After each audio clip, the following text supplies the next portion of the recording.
ശങ്കരേട്ടോ, ദിവസേനയിൽ ഈ ചായ കുടിയൊന്നും ഇനി നടക്കും തോന്നുന്നില്ല. എന്താ സാറേ, വയറ്റിലെന്തും കുഴപ്പമുണ്ടാ? കുഴപ്പം വയറ്റിനല്ലേ ശങ്കരേട്ടാ, നാട്ടിനല്ലേ. മൊത്തം പ്രതിസന്ധി അല്ലേ. സാറന്മാർക്കല്ല എന്തിപ്പോ ഇത്ര വലിയ പ്രതിസന്ധി? എന്തിനാ ശമ്പളം കിട്ടുമോന്ന് ഉറപ്പില്ല, കിട്ടേണ്ട ആനുകൂല്യാണെങ്കിൽ എല്ലാം വെള്ളത്തിലും.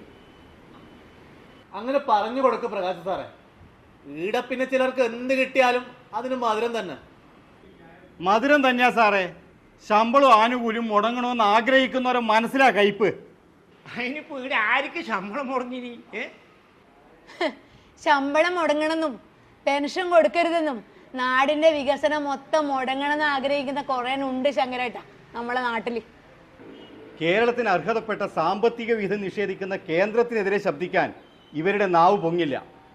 പ്രതിസന്ധിക്കിടയിലും ചേർത്തു പിടിക്കുന്നവരെ കുറ്റം പറയാൻ 1000 നാവാണ്. ഓ തുടങ്ങി.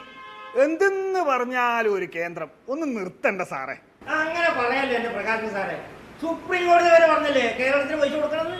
ശങ്കരേട്ടാ, അവർക്കെല്ലാം അറിയാന്ന് ഇവിടെ ശമ്പളം മുടങ്ങൂലാന്നും ആനുകൂല്യങ്ങളൊന്നും തടയൂലാന്നും.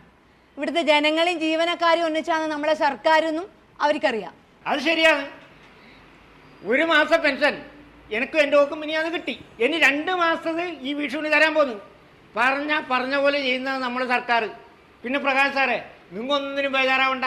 നിങ്ങളെ കാര്യം ഒന്നും മുടങ്ങൂല. പിന്നെ ചായ കൂടി നിർത്തണ്ടായിട്ടു.